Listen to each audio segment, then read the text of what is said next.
안녕하세요. 오늘도 사연 살롱을 찾아주셔서 감사합니다. 저는 서울에 사는 30대 후반의 여성이에요. 저는 늦었다면 늦은 나이에 결혼을 해서 약 1년 만에 이혼을 했어요. 내년이면 저도 40이 되거든요. 엄마하고 강아지 2마리하고 같이 살고 있는데 제 인생에 결혼은 이제 없을 것 같아요. 진짜 학을 뗀다는 게 뭔지 전 시어머니가 똑똑하게 가르쳐 줬거든요. 제가 시어머니라고 쓰기는 하지만 다시는 그렇게 부르고 싶지 않을 정도니 말 다 했죠. 사람을 이렇게 질리게 만드는 것도 쉽지 않은데 그걸 그분이 해내셨네요. 남편은 처음에는 제 편을 드는 것처럼 하다가 언젠가부터는 노골적으로 제 엄마랑 똑같이 저희 집을 무시하더라고요. 그러다가 아빠가 돌아가시고 난 후에 아빠 재산이 있는 게 밝혀지자 아주 180도 변하는데 꼴도 보기 싫더군요. 이미 저는 그들이 아빠 빈소에서 저지르는 만행을 보고 이혼을 결심했었어요. 인간 이하인 것들하고는 빨리 연을 끊는 게 답이잖아요. 그건 결혼을 늦게 했든 일찍 했든 1년을 살았든 10년을 살았든 똑같다고 생각해요. 대체 어떤 일이 있었는지 궁금하실 텐데 그럼 서로는 이쯤 해두고 본격적으로 이야기 시작해 볼게요. 저는 여행 관련 일을 하다가 코로나 때 집에서 좀 쉬었는데요. 그때 엄마의 성화에 못 이겨 소개팅을 나가게 됐어요. 말이 소개팅이지 엄마 지인분이 소개해준 자리라 선이었죠. 거기서 만난 게 남편이었어요. 전 남편이지만 편의상 남편이라고 할게요. 남편은 처음부터 저한테 호감을 표시했고 좀 적극적으로 연락을 해왔어요. 저는 남편 첫인상이 나쁘지는 않았지만 꼭 사귀어서 결혼해야겠다는 마음까지는 없었네요. 코로나 때여서 어디를 가는 게 많이 제한되던 때라 만남이 수월치도 않았고요.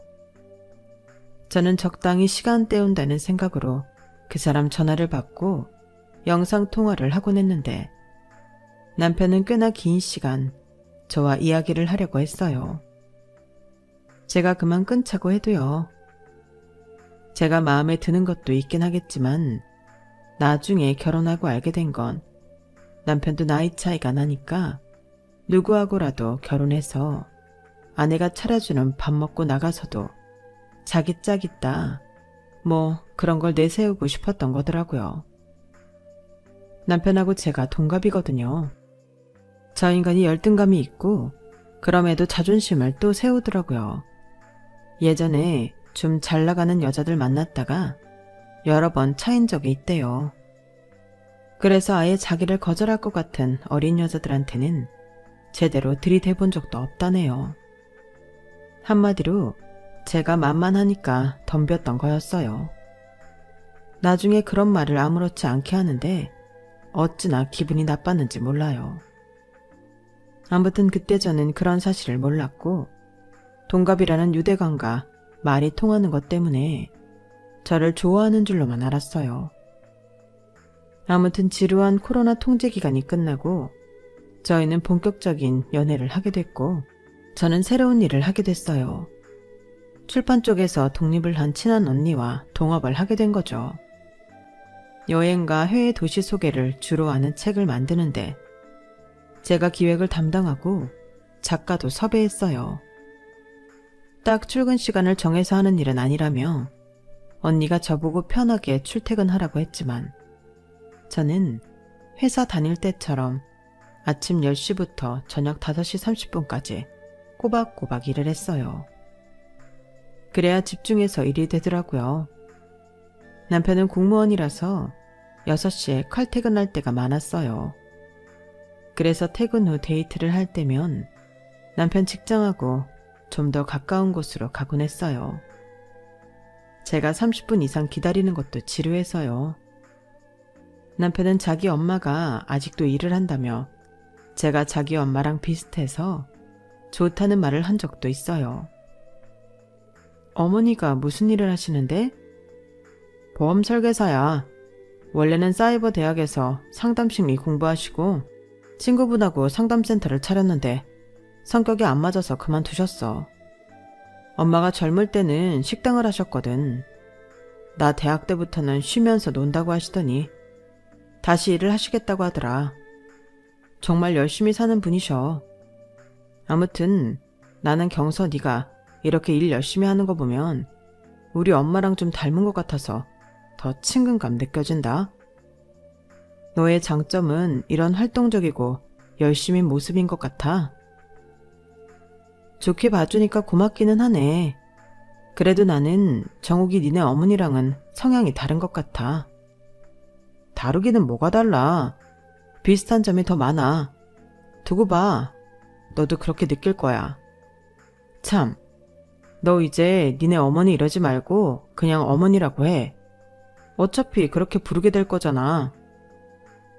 남편은 우리가 정식으로 결혼하자는 약속을 하기 전에도 이런 식으로 말하곤 했어요. 그렇게 적극적으로 굴길래 저도 결혼하기로 했고요. 이 정도로 나를 좋아해주고 함께하고 싶어하면 괜찮겠다 싶었죠. 일하는 자기 엄마랑 제가 닮았다는 말도 하고 제가 일하는 것도 지지 않은 사람이라 결혼해서도 저를 많이 이해할 것 같았고요.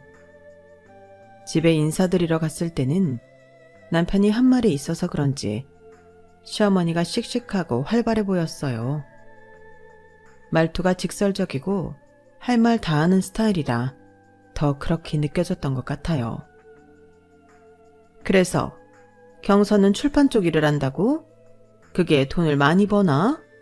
어때? 웬만한 제 또래만큼은 벌어요. 출판사 이름이 뭔데? 나도 아는 데인가? 우리나라 큰 출판사 몇 개 안 되잖아. 땡땡땡이에요. 독립출판사라서 모르실 수도 있어요. 제 대학 때 선배가 어머님이 말씀하신 큰 출판사에서 오랫동안 일하다가 회사를 차렸거든요. 저는 기획하고 작가 섭외도 하고 대외적인 업무도 선배와 함께 해요. 제가 여행 쪽 일을 했는데 선배가 여행 관련 책을 많이 준비해서 시작하게 됐어요. 그럼 돈 더 줘야 되는 거 아니야? 월급에 비해 일이 많은 것 같은데. 그렇지도 않아요. 전에 하던 일이 잡무는 더 많았거든요. 그거에 비하면 월급도 더 많이 받아요. 돈 많이 받는 게 또래 웬만큼 받는 거면 그렇게 돈 잘 버는 건 아니네. 먹고 사는데 지장 없는 건 맞지? 엄마는 그거야 당연하지. 경서가 겸손하게 말해서 그런 거야. 나 돈 잘 벌어요 하면서 잘난 척하지 않을 뿐이라고. 그런 거라면 됐고. 그나저나 니네 회사는 보험은 들어놨니? 혹시 필요한 보험 있으면 나한테 들어라. 그러면 좀 좋냐? 아마 웬만한 건 들었을 거예요. 저도 정확히 확인은 안 해봐서 모르겠네요. 그럼 내가 잘해줄 테니까 보험사를 바꿔보는 건 어때? 손해 안 볼 수 있게 내가 노력할게. 아니면 들어놓은 보험 리스트 나한테 보여다오. 내가 그중에 빠진가 있나 체크해줄 테니까. 와, 그거 괜찮은데? 자기야, 엄마한테 보험 들은 거 보여드려봐. 엄마가 그런 건 잘 아시니까 도움 많이 될 거야. 그러게. 제가 잘 모르니까 선배, 아니 대표님한테 물어볼게요. 아니 뭐 이제 와서 대표님을 찾아. 선배라며. 아니면 내가 회사를 한번 찾아갈까? 아니에요. 제가 나중에 리스트 드릴게요. 경서 너도 보험 들은 거 없으면 나한테 들어. 내가 기업이고 개인이고 다 취급한다니까. 나 만나고서 보험 안 든 사람이 없어. 이건 적극적인 걸 넘어서 곤란할 정도로 보험을 팔려고 하니 난감하더라고요. 남편은 자기 엄마가 워낙 활발해서 그런 거라고 했고 저도 그때는 그럴 수 있다고 생각했어요. 하지만 처음 인사하라고 한 며느리감한테 회사 보험 얘기를 그렇게 구체적으로 늘어놓으니 좀 심하다 싶었어요. 저한테도 보험을 들라고 했고요. 나중에 회사 보험에 대해서 얼버무리며 넘어가려고 했더니 그럼 저라도 보험 하나 들라고 하도 전화를 해대서 어쩔 수 없이 치과 보험을 하나 들었어요. 사실 치과 보험은 하나쯤 들어야 되려나 하고 미루고 있었거든요. 그리고 나머지는 보험을 이미 든 게 많고 지금 해약하거나 하면 손해를 많이 보니 나중에 필요한 게 생기면 얘기하겠다며 겨우 빠져나왔어요. 상황이 이렇게 되다 보니 상견례 때 저희 가족한테도 보험을 들라고 할까봐 걱정이 되더라고요. 저희 집에서는 남편이 저를 많이 좋아해 주는 것 같으니 결혼을 허락해 주겠다고 했고 그래서 상견례 날짜를 잡았거든요. 친정에서 딱히 시댁이나 남편을 마음에 들어하지는 않았지만 저 좋아한다는 거 하나 보고 믿은 거였어요. 그리고 시댁이 저희보다는 좀 평범했지만 그게 굳이 반대할 이유는 아니라고 생각한 것도 있었고요. 저는 시어머니가 보험 상품 계약에 너무 혈안이 되어 있는 게 좀 걸렸지만 워낙 생활력이 강하다 보니 그렇겠지 라고 애써 피하려고 했어요. 하지만 혹시라도 상견례 때 저희 가족한테 그렇게 보험을 들라고 하면 어쩌나 싶긴 하더라고요. 물론 보험을 들 일이 있으면 저희 가족은 아마 시어머니한테 들려고 할 거예요. 하지만 보험 들 사람이 먼저 말하는 거랑 보험 설계사가 먼저 강요하는 건 문제가 다르잖아요. 저는 남편한테 조심스럽게 말했어요. 자기 있잖아. 어머님 말이야. 혹시 상견례 자리에서 우리 가족한테 보험 들라고 하시지는 않겠지? 저번에 나 처음 만났을 때도 대뜸 보험 얘기 꺼내셔서 솔직히 좀 당황스러웠거든. 자리가 자리니만큼 그날은 그런 말 없었으면 좋겠어. 우리 결혼에 대해 의논하는 날이잖아. 보험 들 일 있으면 나중에 따로 어머님한테 말씀드리라고 할게. 걱정 마. 엄마도 거기서 보험 들라고는 안 하실 거야. 저번에야 네가 집에 왔으니까 편해서 그런 거고 엄마가 보험 얘기할까 봐 긴장한 거야? 너 인사 왔을 때 보험 들라고 해서 기분 나빴어? 아니야. 필요한 거 들라고 하는데 기분 나쁠 게 뭐 있어. 근데 좀 당황스러웠던 건 사실이야. 너무 적극적이셔서 나는 우리 가족도 처음 만나는 거니까 그건 좀 안 했으면 싶어서 그래. 그래, 뭐 엄마도 안 그러실 거야. 걱정하지 마. 남편이 저를 안심시켜줬지만 상견례 날에 저는 처음부터 끝까지 조마조마한 심정으로 있었어요. 다행히 식사하고 결혼에 대해 이야기할 때는 그런 말이 안 나오더군요. 그런데 나와서 인사하고 헤어질 때 시어머니가 제 여동생한테 명함을 주더라고요. 보니까 자기 보험 설계사 명함이었어요. 그래도 이 정도면 양호하다 싶었고 동생도 좀 놀라기는 했지만 괜찮다며 별스럽지 않게 넘어갔네요. 결혼식 때까지도 보험 가지고 별 말이 없어서 저도 그거에 대해서는 좀 잊어버리고 있었어요. 그런데 결혼하고 얼마 안 된 후부터 시어머니는 저희 부모님 실버 보험을 싹 다 들게 만들었더라고요. 동생도 어떻게 회사까지 알고 가서 결국 보험 2개를 들었다는 거였어요. 저는 너무 민망했지만 가족 모두 괜찮다고 그럴 수 있다며 오히려 제 마음을 편하게 해주려고 하더군요. 저는 그게 더 불편해졌고요. 그런데 시댁에 가는 주말이 되어 갔더니 시어머니가 이렇게 말하는 거였어요. 니네 친정이 생각보다 돈이 없나 봐. 니네 부모님 실버보험 하나씩 들고서는 돈이 없다고 아주 죽는 소리를 하더라 이거야. 내가 민망해서 다른 보험 들라고 말을 할 수가 있어야지. 보험 2개 들고 빠듯해서 힘들다 소리 나오면 대체 생활은 어떻게 하니? 혹시 니들이 생활비 대줘야 하는 거 아니니? 아니야 엄마. 장인어른 연금도 나오고 생활하는데 문제 없으셔. 그렇지 경서야? 저희 집 생활비 보태야 되고 그런 거 없어요. 걱정 마세요. 그럼 니네한테 용돈 받으려고 일부러 앓는 소리 하신 걸까? 니들 양조집에 용돈 보내는 거 다르게 하는 거 아니지? 내가 결혼 전에 말했잖아. 나 혼자고 사돈은 두 분 다 살아계시다고. 사돈 더 주는 건 좀 아니라고. 똑같이 보내야 한다고 했잖아. 맞아 엄마. 우리 그건 합의 봤어. 경서 네가 따로 돈 보내는 거 있어? 아니지? 저는 시어머니 말도 참 별로였고 남편이 저한테 2번이나 저런 식으로 물어보는 것도 기분 나빴어요. 시어머니야 원래 저런 면이 있다는 걸 알아서 그런지 충격이 덜했는데 남편은 정말 우리 친정을 도와줘야 되는 건지 제가 돈을 더 보내는 건지 의심하는 표정이 가관이더군요. 그냥 내가 돈을 더 주든 말든 뭔 상관이냐고 말하고 싶었지만 그런 거 아니라고 잘 설명을 했네요. 둘 다 우리 친정 경제력에 대해 자꾸 의심을 하니까 짜증이 나더라고요. 신혼 초이고 서로 맞춰가다 보면 이런 일이 없겠지 하고 넘어가는데요. 남편은 날이 갈수록 사람이 변해갔어요. 결혼 전에 그렇게 저한테 잘 보이려고 하고 뭐든 맞춰주더니 이제는 자기 위주가 아니면 아무것도 안 하려고 하더라고요.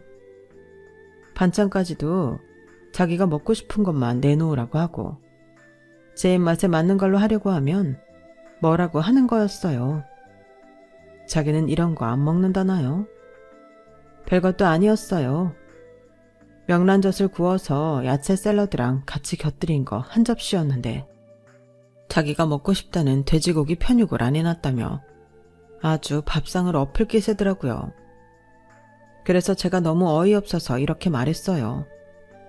나한테 맡겨놨어? 편육을 내가 어떻게 해? 나 그런 거 만들어 본 적도 없어. 먹고 싶으니까 만들어 달라는 말을 한 적도 없잖아. 너는 내가 꼭 말을 해야 뭘 하니? 알아서 척척 좀 하면 안 돼? 지 남편 식성도 모른다는 게 말이 되냐?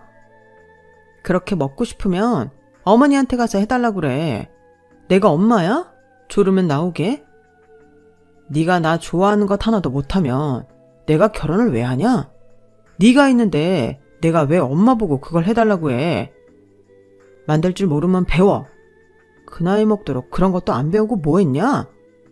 어떻게 여자가 요리 뭐 하나 제대로 하는 게 없어. 그러더니 기분 잡쳤다며 옷을 입고 다시 집을 나가더라고요. 저는 남편 하는 말이 너무 충격이었어요. 옛날에 엄마나 엄마 친구들한테서나 듣던 고리타분한 남편들이 하는 짓하고 어쩜 그렇게 똑같은지요. 제가 알던 그 사람이 맞는지 내가 어떤 사람이랑 살고 있는지 점점 모르겠더라고요. 남편은 갈수록 저한테 함부로 하고 자기 하고 싶은 대로만 했어요. 주말에 청소기를 돌려도 소파에 누워서 꼼짝 안 하고 TV만 봤고요. 그러다가 제가 TV 앞을 가리기라도 하면 있는 성질 없는 성질을 다 내더라고요.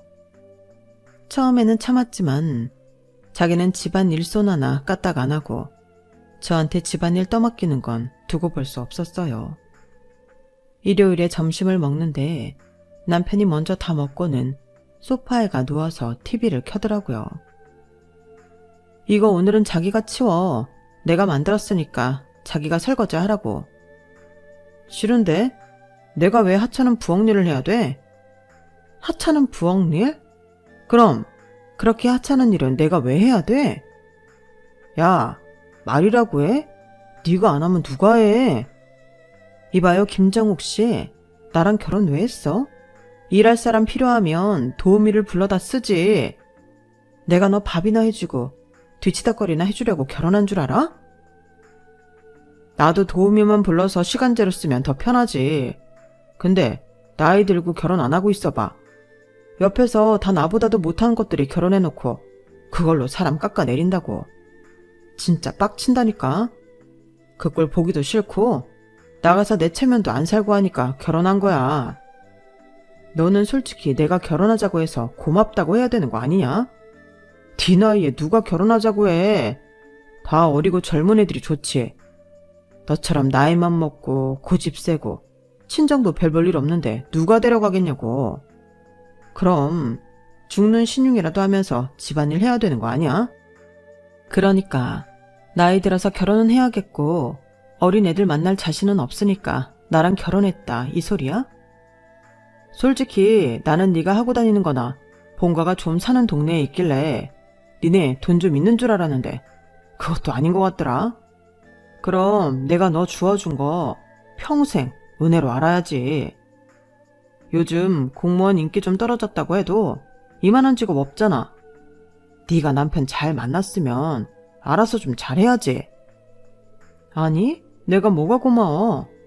대단한 능력이 있는지도 모르겠고 그저 공무원 시험 하나 붙은 걸로 게으르게 살면서 마누라 무시하는 인간이 뭐가 고맙냐고.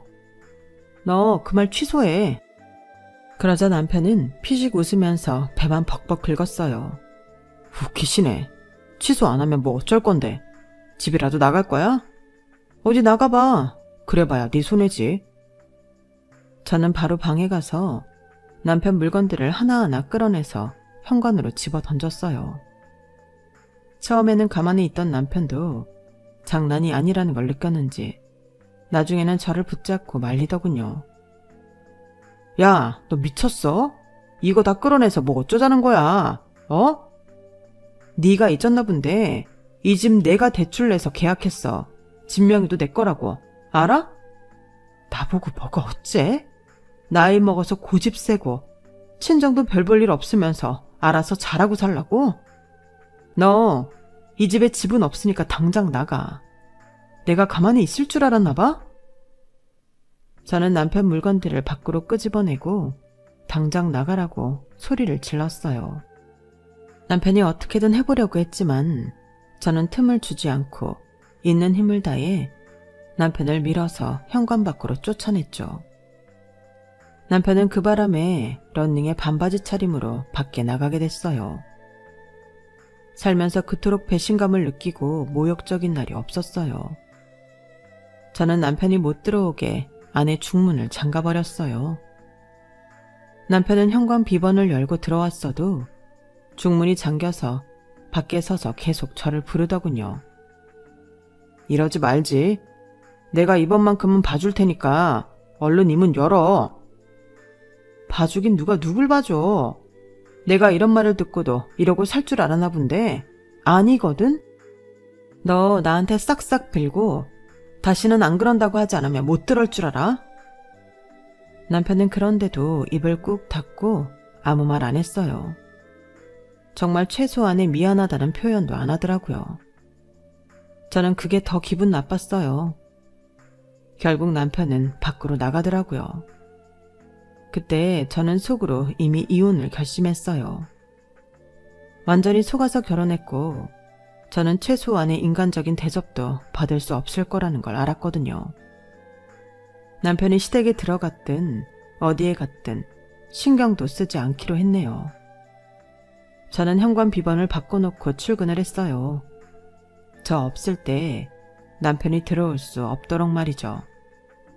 제가 너무 심하다고 생각하시나요?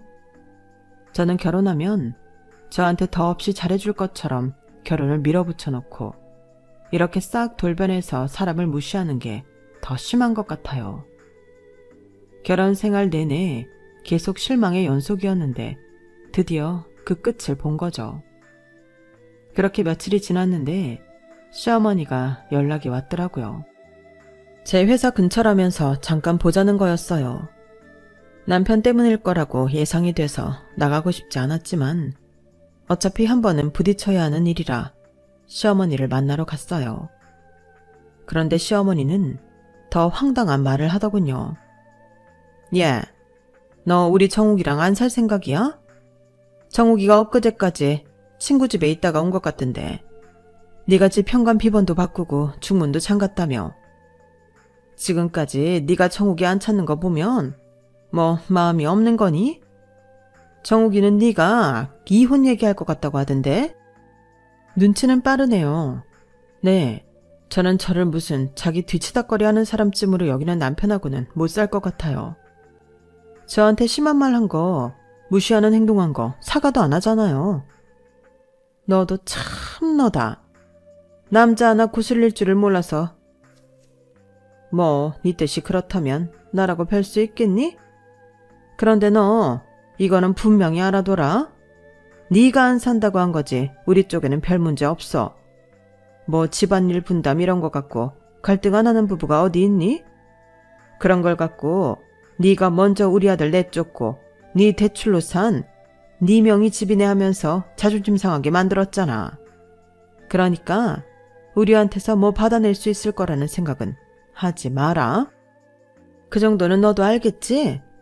너 똑똑한 척하는 거 보면 알고도 남을 것 같긴 하다. 우리야 뭐 정욱이 정도면 너보다 좀 더 어리고 예쁘네. 친정도 더 살만한 집 만날 수 있지 않을까 싶다. 너는 나이가 좀 많잖아. 남녀가 같은 나이면 여자가 더 늙은 거야. 또 하나 말해두는데 니들 이혼해도 니네 집에서 나한테 보험 든 거 해약은 안 된다. 보험 든 지 얼마 안 돼서 해약해봤자 손해야. 저는 그 순간 머릿속으로 빨리 이혼 전문 변호사를 구해서 이혼 소송을 시작해야겠다는 생각뿐이었어요. 시어머니도 남편도 이 정도로 낯짝 두껍고 뻔뻔한 인간들일 줄은 정말 꿈에도 몰랐거든요. 네, 어디 해볼까요? 과연 법원에서도 그렇게 판결을 할지 모르겠네요. 두고 보세요. 사실 저는 얼마 전부터 남편과 대화하는 것도 다 녹음하고 있었고 전화통화도 싹 다 녹음 중이었어요. 남편이 쫓겨다는 날 했던 말들도 다 녹음되어 있었죠. 저한테 대하는 게 너무 심했기 때문에 이런 날이 올 수도 있다고 짐작하고 있었거든요. 하지만 그걸 시어머니한테 말해주지는 않았어요. 만약 저한테 녹음한 게 있다는 걸 알게 되면 어떤 식으로 나올지 모르니까요. 그렇게 제가 이혼소송 준비를 막 시작하려고 한 다음날 저와 친정에 큰 비극이 닥쳤어요. 아빠가 갑자기 쓰러져서 응급실로 옮겼는데 심근경색으로 얼마 안 돼서 돌아가셨거든요. 저는 전화로 엄마한테 그 얘기를 듣는 순간 정말 눈앞이 캄캄하다는 게 뭔지 알겠더군요. 엎친 데 덮친다고 나쁜 일들이 한꺼번에 일어났던 거죠. 무슨 정신으로 빈소를 차리고 조문객을 받기 시작했는지 모르겠어요. 제가 하도 허둥대니까 회사 대표인 선배가 옆에서 많이 도와주기는 했어요. 그렇게 빈소가 차려지고 넋이 나가서 있는데 남편은 얼굴도 보이지 않더군요.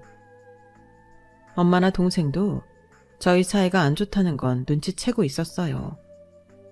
그래도 이런 중대한 일에 찾아오지도 않으니 둘 다 화가 난 것 같더라고요. 그런데 마지막 날 남편이 아닌 시어머니가 왔더라고요.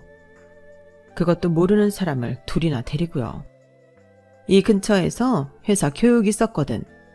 이대로 가는 것도 좀 아닌 것 같아서 들렀다.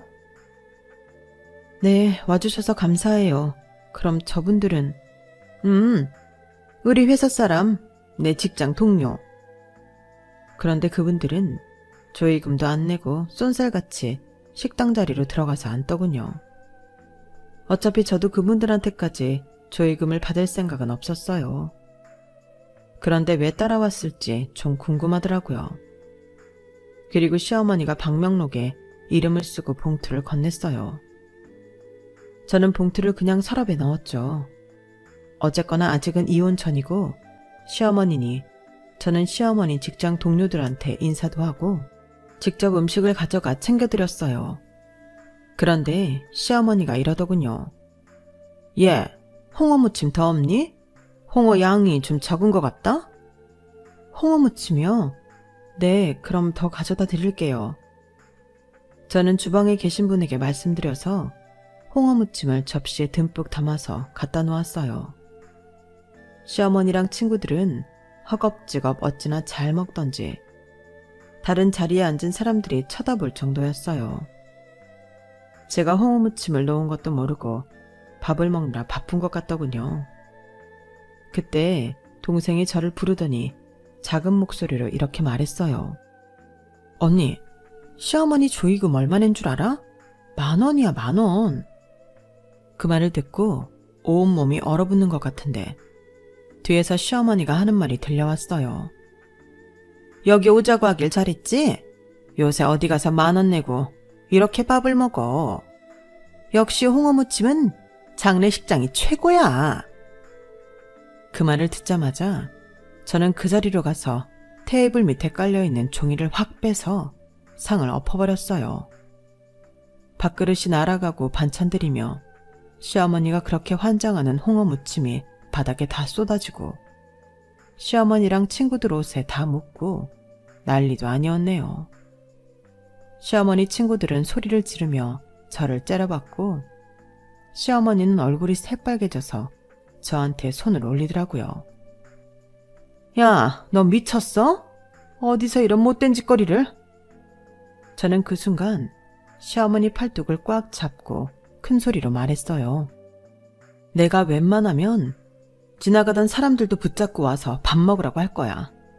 대신 우리 아빠 저 세상 가는 길 편히 가시라고 빌어달라고 조의금도 안 받고 그렇게 할 거야. 근데 나 댁 같은 사람한테는 이 밥 못 주겠어. 아무리 우리가 지금 별거 중이라지만 사위였다는 새끼는 콧배기도 안 보이고 그 엄마라는 사람은 직장 사람들 끌고 와서 여기서 회식을 해? 그리고도 인간이야? 내가 당신들 가만 안 둘 거야. 당장 여기서 나가! 제 말에 조문객들이 주변에서 시어머니와 친구들을 비난했고 친구들은 민망했는지 얼른 가방을 들고 가버렸어요. 시어머니는 씩씩대다가 엄마와 눈이 마주치자 나가려고 하더라고요. 그러는 걸 동생이 길을 막고 섰어요. 아예 여기서 끝장을 봐언니. 변호사님도 와 계신데. 그러자 엄마도 나서서 말씀하셨어요. 그래 경서야. 아예 여기서 변호사님한테 이게 맞는 건지 이런 상황들이 너한테 유리한 건지 얘기 좀 들어보자. 저희가 이렇게 애워싸자 시어머니는 당황해서 어쩔 줄 모르더군요. 무슨 변호사? 여기 변호사가 왜 있어? 괜히 나 겁주려고 그러는 거죠, 사부인? 사부인은 무슨? 누가 댁 사부인이래? 변호사님이 왜 있냐고? 우리 남편이 남기고 간 건물 2채랑 아파트 유언장 있다고 오셨거든. 그 말에 시어머니 표정이 확 바뀌더니 눈동자가 막 흔들리더라고요. 딱 봐도 바로 머릿속으로 계산을 굴리는 게 느껴졌어요. 그런 얘기는 내가 정욱이랑 나중에 와서 다시 들어도 될 것 같은데요, 사부인. 이번에는 변호사님이 직접 말씀하셨어요. 오늘 오셔서 조의금 10,000원 내고 여기서 저녁 먹기 잘했다고 하셨죠. 저도 들었습니다. 세상에 어떤 판사가 사돈 상당한 데 와서 이런 말 하는 걸 이해할까요? 저도 이해가 안 가는데요. 단단히 각오하고 계세요. 아니, 각오는 무슨 각오요? 사람 일 어떻게 될지 안다고? 저기 새아가, 경서야. 그래서 너는 유산 얼마나 물려받는 거니? 응? 아니, 근데 왜 그렇게 사돈은 보험 하나 들어놓고 돈이 없다고 우는 소리를 하셨어요? 그러니까 제가 돈이 없는 줄 알았잖아요. 있는 줄 알았으면 뭐가 달라집니까? 돈이 있으면 저희한테도 딸애한테도 다르게 했을 거라 그 소리죠? 이런 못돼 먹은 인간을 봤나? 정말 우리 애 아빠 가는 길에 어디 저런 게 와서 당장 나가지 못해? 엄마는 시어머니를 밀어서 식당에서 쫓아낸 다음에 주방 아주머니한테 소금을 달라고 해서 시어머니 뒤통수에 대고 잔뜩 뿌렸어요. 어머, 이게 무슨 짓이에요 정말 교양 없게. 시어머니 말에 완전히 뚜껑이 열린 저는 엄마한테서 소금을 뺏어서 완전히 머리부터 확 부어버렸어요. 누가 누구더러 교양이 없대? 당신 진짜 오늘 여기서 제삿날 되게 해줄까? 제가 상복소매를 걷어붙이고 쫓아가자 시어머니는 소리를 지르며 뛰쳐나갔어요. 그대로 주랭랑을 쳐버린 거죠. 다음날 발인을 하고 납골당에 갔는데 아빠를 모셔놓고 나오니 남편이 있더군요. 검은색 양복에 검은 넥타이까지 하고서요. 그러더니 제 손을 잡고 눈물을 짜내는 거였어요. 경서야, 내가 너를 어떻게 볼지 몰라서 빈소에도 못 가봤어. 혼자 얼마나 고생했어. 장인어른 이렇게 돌아가셔서 어떡하냐? 너 힘들지? 내가 너 힘든 거 몰라줘서 미안했어. 우리 정말 지난 날은 잊고 다시 잘해보자. 어? 그게 돌아가신 장인어른도 기뻐하실 일 아닐까? 저는 남편의 손을 확 부리치며 비웃었어요. 야, 어디서 약을 팔아. 우리 아빠가 너랑 다시 잘해보면 열불이 나서 저 세상에서도 편치 못할걸? 너는 이미 끝났어. 너 내가 유산 받을 거 있다는 거 알고 이러는 거지? 이제 네가 콩으로 매주를 쓴다고 해도 안 믿어. 알아? 당장 꺼지지 못해? 이러지 말고 나 한 번만 봐주라. 아니 용서해줘. 네가 나더러 사과하랬지? 사과할게. 내가 정말 잘못했어 경서야. 그렇게 쇼를 하고 있자 엄마가 나와서는 남편 뺨을 사정없이 갉아버렸어요. 그러자 남편은 놀라서 눈물까지 글썽이더군요. 나쁜 자식, 이런 더러운 속물들. 너 다시 한번 우리 앞에 얼씬거려 봐. 내가 너 지옥까지 따라가서 괴롭힐 거야. 장모님, 이러지 마세요. 속상하신 거 저도 아는데 이러시면 건강에 안 좋아요.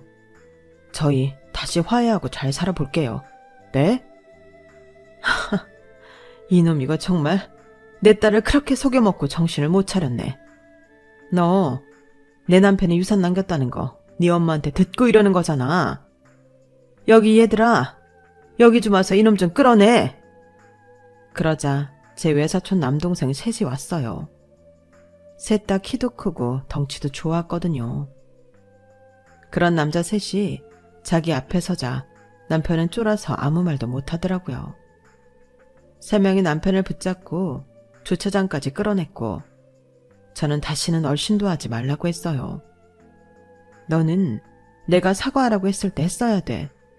나이가 많아서 내가 너 아니었으면 결혼도 못했다고? 야, 이딴 게 결혼이면 나 다시는 안 해. 그날을 끝으로 저는 남편 얼굴을 다시 보지 않았어요. 엄마랑 동생은 당연히 보험을 해약했고요. 저도 치과보험 들었던 걸 해약했네요. 손해가 문제가 아니었거든요. 남편과 시어머니는 그 뒤로도 싹싹 빌고 비굴하게 굴며 연락을 해왔지만 저도 엄마도 받아주지 않았어요. 그렇게 저는 이혼 소송을 했고 결국 저에게 정신적 피해 보상을 하라는 판결이 나왔네요. 남편은 그 돈 낼 생각에 아주 억울해 죽으려고 하더라고요. 너 돈 안 주기만 해? 우리 엄마가 그랬지? 지옥까지 따라간다고. 나는 지옥보다 더한 데까지 따라갈 테니까 그런 줄 알아. 결국 시어머니가 돈을 마련해서 제게 위자료를 줬다고 들었어요. 안 줬으면 저는 정말 악착같이 받아냈을 거예요.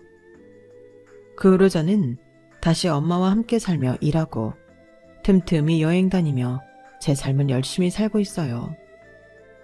결혼을 해야만 제대로 된 인생을 사는 건 아닌 것 같아요. 혼자 사는 게 더 나을 수도 있겠더라고요. 이상한 사람을 만나 상처받고 쓸데없는 에너지를 쓰는 게 더 손해니까요. 지금까지 제 이야기 재밌게 들으셨나요?